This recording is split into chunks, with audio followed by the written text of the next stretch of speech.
My name is Delaney Ford. I'm 34, and one text from my sister detonated my entire life. Before the group video call where I blocked them all and jumped on a plane to Raleigh, comment where you're watching from. Tuesday morning in Mesa, Arizona. Phone buzzes mid-email. My sister. Message in caps. Quitting my job. You'll take care of us while I figure it out. Us equals her mom-dad.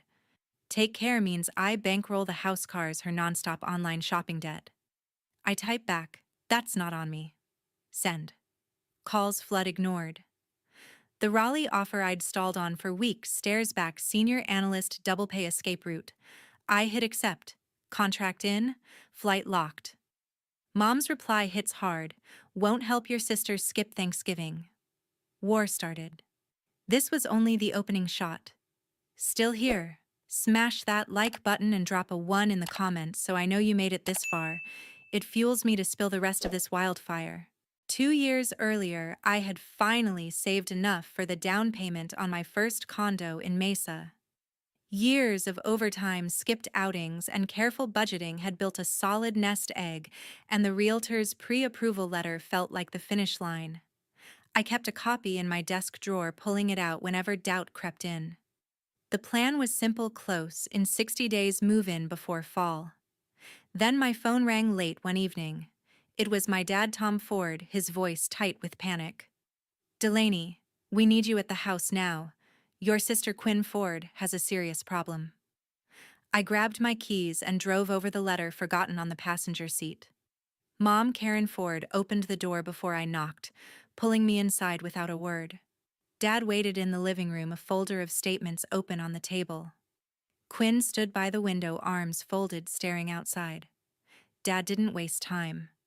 Quinn's credit cards are max $35,000 total from online shopping.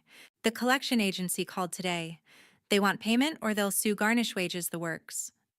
$35,000. The number hit like a punch, but it wasn't the full amount I'd saved. Mom added, "We can't let this destroy her future or ours if they come after joint accounts." Quinn turned. I didn't mean for it to get this bad. Things just added up. I sat down and flipped through the printouts. Charges for clothing sites, tech gadgets, beauty subscriptions, even virtual courses she never finished. Dad explained the agency demanded a lump sum to halt legal action. They agreed to $35,000 by tomorrow to pause everything. Mom leaned in. "You're the only one who can do this without loans or selling assets." Quinn nodded. "Please, sis. I'll figure out a plan after." They gave me the bank routing details, the exact transfer screen ready. Dad reminded me of past help I'd given without question. Mom talked about family reputation in the neighborhood. Quinn promised this was rock bottom. The pressure built until I logged in and initiated the wire. Confirmation came fast, $35,000 gone. Mom exhaled relief. Dad clapped my shoulder. Quinn hugged me quick. "You're saving me."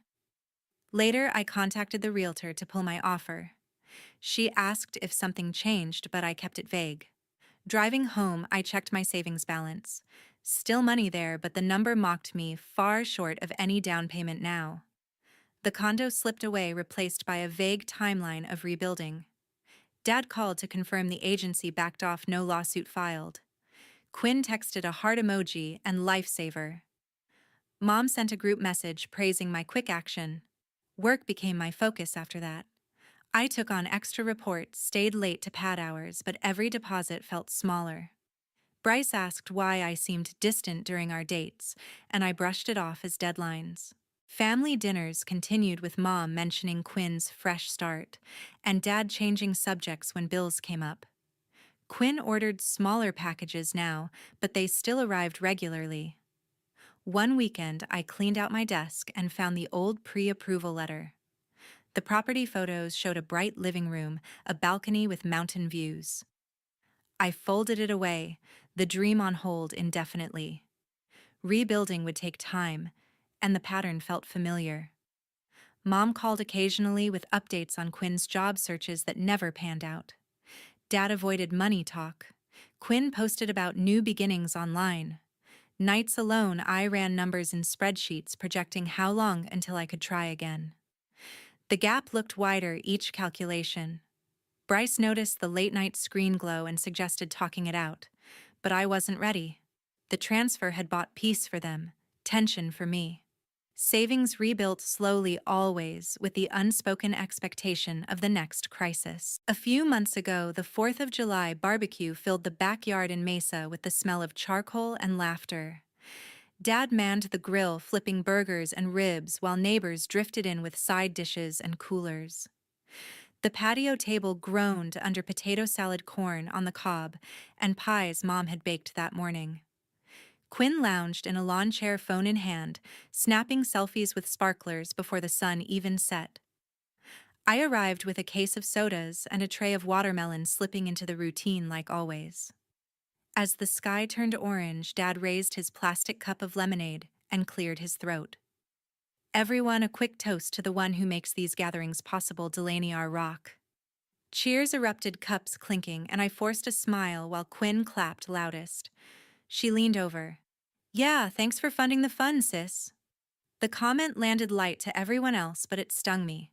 Dad continued grilling, oblivious, while Mom circulated with refills, her face glowing under string lights. Halfway through eating, Mom suddenly clutched her chest and sank into a chair. "Oh, my heart feels funny again," she gasped, fanning herself. The chatter stopped. Dad dropped the tongs and rushed over. Quinn jumped up. "Mom, sit still. Delaney, get water." I handed over a bottle, watching Mom sip dramatically. She locked eyes with me. "It's the stress, you know." Quinn's still figuring out her path, and it weighs on me. Dad nodded solemnly. "We need to keep things stable for her sake." Quinn chimed in. "Exactly. If I had more support, I could focus on building something real." Mom patted her hand. "Delaney understands family comes first." The neighbors murmured sympathy, one aunt pulling Mom into a hug. I stood there, plate in hand, feeling the spotlight tighten. Dad resumed grilling, but shot me a look that said, "Handle this." Quinn whispered, "See, even Mom's health depends on it." Later, as fireworks prep started, my Aunt Lynn Ford pulled me aside near the fence. She squeezed my arm. "You're carrying a lot, kiddo. I get it, parents can lean hard." Her tone felt genuine, so I opened up a bit. "There's this opening in Raleigh I'm considering. Better pay senior role." Aunt Lynn's eyes widened. "That's huge. When would you go?" I explained the timeline, the interview process, how it could change everything. She nodded thoughtfully. "You deserve that break. Just don't let guilt hold you back." The conversation flowed easy, and for once I felt seen. Aunt Lynn asked specific salary bump, relocation package, start date. I shared details I'd kept quiet about, relieved to voice the excitement. She hugged me. "Proud of you. Keep me posted." Fireworks cracked overhead, reds and blues lighting the yard. Quinn filmed the display for her stories, captioning it "Family Forever." Back at the table for dessert, Mom had recovered, fully slicing pie and laughing with guests. She caught my eye and mouthed, "Thank you," assuming my silence meant agreement to step up more. Dad passed me a slice. "Great night because of you." Quinn posted a group photo tagging everyone but cropping me half out. By the time I drove home, my phone lit with notifications. Mom had shared an album on Facebook, "Blessed Fourth," with my amazing family special, thanks to Delaney for making it all happen. Comments poured in, hearts, fire emojis. Then Aunt Lynn's reply popped up top. "So true, Delaney's the best, rooting for her big moves." The post racked likes fast, painting me as the hero provider. I scrolled through, mix of warmth and weight settling in. Quinn added her own comment, "Love my sis, she always comes through." The evening replayed in my head during the quiet drive. Mom's episode timed perfectly with talk of Quinn's needs. Dad's toast set the stage. Aunt Lynn's support felt real, but sharing the Raleigh details left me exposed in a way I hadn't planned. Still, the idea of escape lingered stronger. Work the next day would bring spreadsheets and meetings, but the barbecue reinforced the invisible contract I'd been signing for years. Neighbors waved goodbye as I left oblivious to the undercurrents.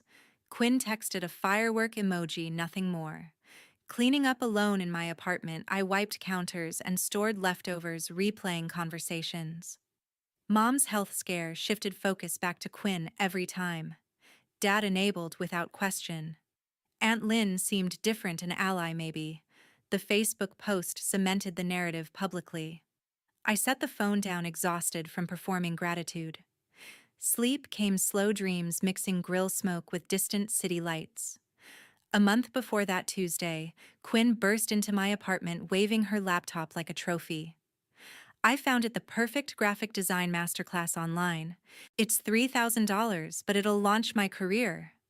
She had the enrollment page, open testimonials, glowing curriculum packed with software tutorials and portfolio building. I hesitated, remembering past promises, but Quinn insisted this was different. No more dead-end jobs. I'll be freelance in 6 months. Mom had already texted approval earlier that day, calling it an investment in Quinn's future. I pulled up my banking app during lunch break the next day and transferred the $3,000. Quinn sent a string of celebration emojis and a voice note screaming thanks. The course started immediately, daily live sessions and assignments. For the first week, Quinn posted progress updates, screenshots of vector art, color theory notes. She even set up a dedicated workspace in the spare room at home. Then the updates slowed. By week 2, Quinn complained during a quick call. The instructor doesn't get my style. His feedback is so basic. I asked if she submitted the projects. Some, but why bother if he's clueless? She dropped the course officially a day later, citing lack of vision from the program. The refund window had closed after 14 days, so the money vanished. Quinn shrugged it off. Not the right fit. Next one will be better. That evening, Mom called while I prepped dinner. Sweetie, I'm so proud of how responsible you are. Quinn's exploring her talents, and you make it possible. Her praise flowed, then shifted. She's thinking of starting a YouTube channel on design tips. Needs a new camera and editing software. Maybe you could sponsor the setup. I gripped the phone tighter, stirring pasta harder than needed. Mom continued.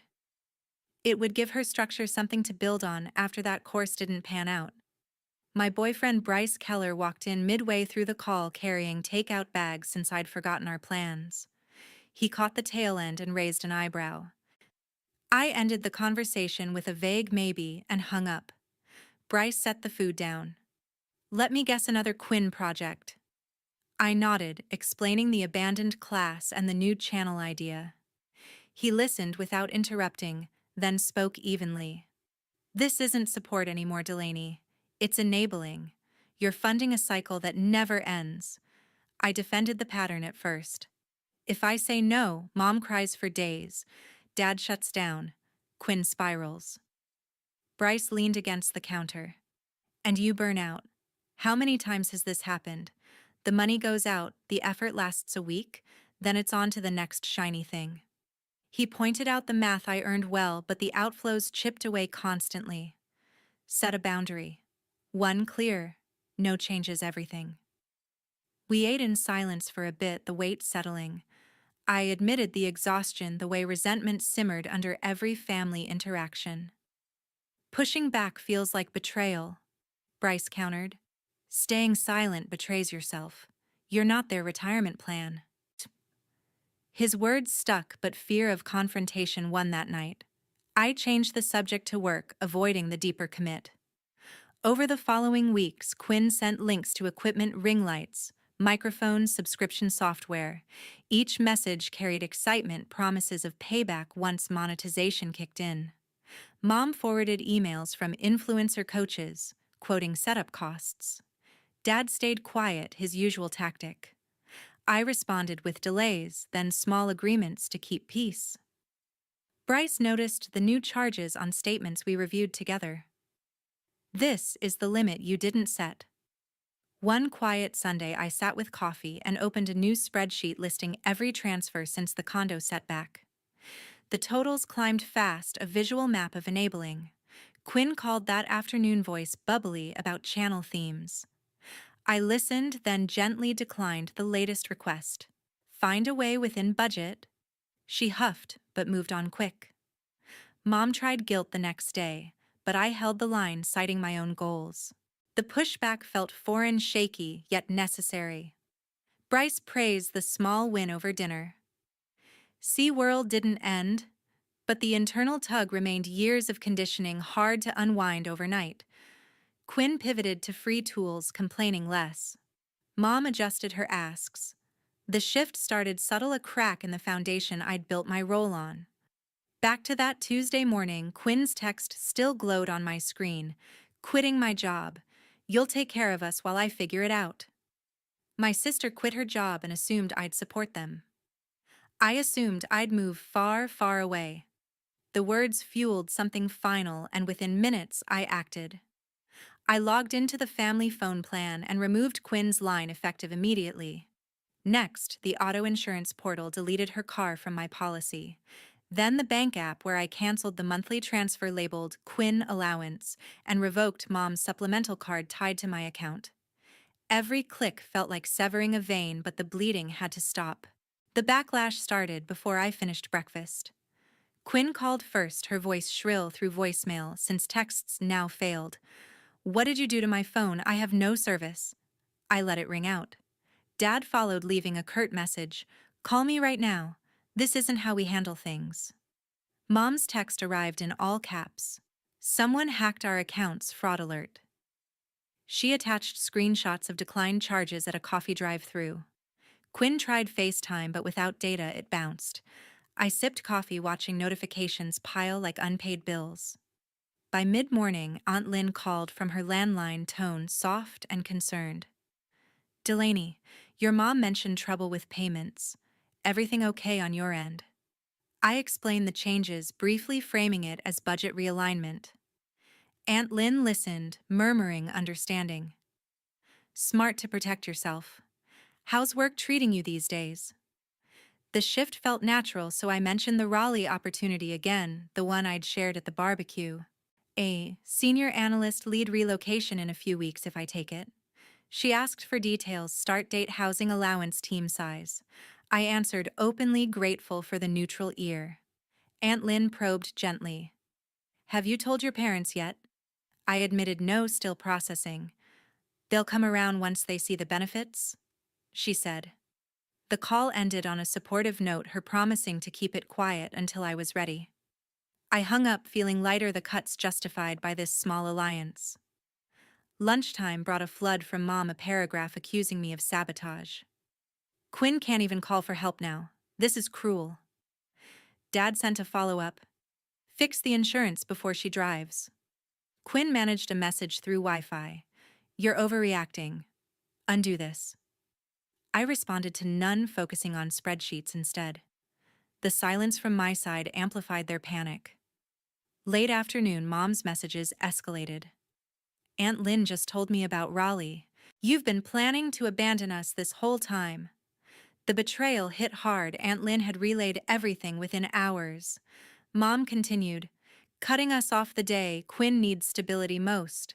Selfish. She attached a screenshot of Aunt Lynn's text confirming my job details. Dad chimed in. We raised you better than this. Quinn added fuel. Guess family means nothing when a fancy title calls. I stared at the chain, the manipulation clear now. Aunt Lynn's call wasn't support. It was reconnaissance. She fed Mom ammunition to guilt me back into line. The Raleigh plan, meant as escape, became evidence of desertion. Mom posted vaguely on social media about disappointment in those closest, tagging relatives. Comments trickled in, siding with her without knowing facts. Bryce texted during my commute home. Heard the explosion from here. Proud you held the line. His encouragement steadied me.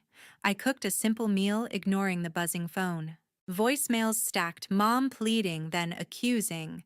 Dad demanding a family meeting. Quinn threatening to show up unannounced. Each one reinforced the decision. The financial cords severed, emotional ones frayed but intact for now. Evening brought a knock I ignored, peeking to see Quinn's car outside before she left. Mom tried video chat, but I declined. The house felt quieter without the constant ping of demands. I reviewed the Raleigh contract again, the clauses on relocation assistance a lifeline. Cutting support wasn't revenge, it was survival. Their reactions proved the dependency ran deeper than money. By bedtime, the messages slowed to a drip. Mom sent one last novel. You've broken your father's heart. Think about what you've done. I powered off the phone the first full night without interruptions in years. The assumption I'd always provide shattered, replaced by my own plan to vanish across states. Raleigh waited a clean slate without supplemental cards or shared plans. The cuts held firm overnight. No reversals, no weak moments. Morning would bring work and whatever fallout, but the power shifted. Quinn's quit notice sparked my exit strategy. They assumed endless support. I assumed distance. The war of texts raged, but the battlefield tilted. The next day at the office, I arrived early to clear my inbox before the storm hit. The building buzzed with usual Wednesday energy coffee machines, humming printers warming up. I settled at my desk reviewing quarterly reports when Shelby Grant approached with 2 mugs. She slid one across. "Thought you could use this? You look like you wrestled a spreadsheet all night." Her smile seemed friendly, the kind shared over water cooler gossip. I accepted the coffee, grateful for the gesture. Shelby pulled a chair closer. "Everything all right? You were quiet in yesterday's meeting." The question opened the door just enough. I kept it vague, mentioning family tension without names or numbers. My sister's between jobs, parents expecting more than I can give. Decided to draw some lines. Shelby nodded sympathetically. Siblings can be a handful. My brother once drained my savings on a bad investment. Boundaries saved me. The conversation stayed light, touching on work stress and weekend plans. Shelby asked about the Raleigh posting I'd applied for internally. Heard it's a big step up? Nervous. I admitted excitement mixed with logistics worry. She leaned in. "You've earned it. Don't let home drama derail you." We parted ways as the team huddle started, her encouragement lingering. Mid-morning, my manager requested a private chat in the conference room. Mr. Harlan, the department head, closed the door and gestured to a seat. "Delaney HR flagged a concern from a colleague about your stability for the Raleigh role." My pulse quickened. Only Shelby knew fragments. Mr. Harlan continued. "They mentioned family issues impacting focus. The position requires full commitment, especially with relocation." I maintained composure, recalling performance metrics. My reviews speak for themselves. Top quartile, 3 years running, 0 missed deadlines. Mr. Harlan reviewed notes. "True, but leadership wants assurance. Personal matters won't bleed into the transition." The implication hung heavy. Shelby had twisted casual talk into doubt. I presented evidence calmly. "Family adjustments are handled. I've accepted the offer contingent on this discussion. My relocation packet is submitted, housing secured." Mr. Harlan scanned my file. The concern came anonymously, but specifics matched your profile. Shelby's handiwork confirmed. I countered with project successes, client feedback, and a readiness statement for Raleigh's demands. Mr. Harlan listened, flipping pages. "Your track record is strong. We'll proceed, but monitor the first quarter closely." Relief washed over me, tempered by betrayal. The meeting ended with a handshake and reminder to keep personal life separate. Back at my desk, Shelby waved from across the floor, oblivious or feigning it. Lunch provided space to process. I ate at a corner table, replaying the exchange. Shelby's questions now felt calculated, probing for weakness to exploit. The Raleigh job represented her ceiling. My move opened a spot she coveted. Anonymous tip made sense. Direct confrontation risked exposure. Afternoon tasks flew by on autopilot. Team emails praised my latest analysis, unaware of the undercurrent. Shelby stopped by again, offering help on a dataset. "Need a second pair of eyes." I declined politely, citing deadlines. Her expression flickered, but she moved on. The dynamic shifted. Trust eroded in one morning. End of day, Mr. Harlan emailed confirmation, Raleigh approved, start date locked. "Impressed with your defense. Focus forward." Shelby's attempt backfired, strengthening my case. I packed my laptop, the victory bittersweet. Colleagues filtered out chatting about happy hour. I skipped needing solitude to recalibrate. Driving home, the office politics mirrored family games information, weaponized for control. Shelby underestimated my preparation. The job stayed mine, a ticket out. Parking in my spot, I checked messages. Family ones silenced since the cuts. Work sabotage failed where guilt had succeeded for years. Bryce called during dinner prep. Heard you crushed it today. News traveled fast in our circle. I shared the Shelby twist. She thought drama would sink me. Bryce laughed. Instead, it floated you higher. The support grounded me. Raleigh loomed closer, professional armor intact. That same evening, the doorbell rang while I unpacked groceries. Through the peephole, Mom stood on the step, eyes puffy, clutching a tissue. I opened the door a crack. What are you doing here? She pushed past gently. We need to talk face to face. This has gone too far. Dad waited in the car, engine running. Quinn stayed home per Mom's explanation. Inside, Mom paced the living room, launching into pleas. Quinn's a mess without your help. The phone, the car insurance. How is she supposed to job hunt? I offered water, staying calm. She quit without a plan. That's on her. Mom ignored the point. The collection calls started again. They want the full balance or legal action resumes. She pulled out crumpled letters, the debt now ballooned to $120,000 with fees. Dad entered, then shutting the door firmly. Enough games. We need you to co-sign a consolidation loan. Banks won't touch us alone. The ask landed heavy, my credit tied to their chaos forever. Mom added pressure. It's the only way to stop foreclosure threats on the house. Dad nodded. Family pulls together. I retrieved my laptop, opening a video call app. If we're doing this, everyone hears it. Quinn joined from her room, face flushed. Aunt Lynn popped in uninvited. Mom must have looped her. The screen filled with accusations. Quinn started. You cut me off cold? I have interviews lined up, but no way to get there. Aunt Lynn chimed. Delaney, think of your parents' stress. Dad laid out terms, a loan covering the debt, my name secondary. Payment split, but your signature secures it. Mom tearfully agreed. Please, before they take the house. The manipulation piqued, voices overlapping in guilt. My phone vibrated separately, Mr. Fletcher from Raleigh. I answered on speaker by accident. Delaney, transport arranged for Friday, team excited. The call silenced the family screen. Mr. Fletcher continued. Any last questions on the package? I seized the moment. None. See you soon. Hung up, facing them. Quinn exploded.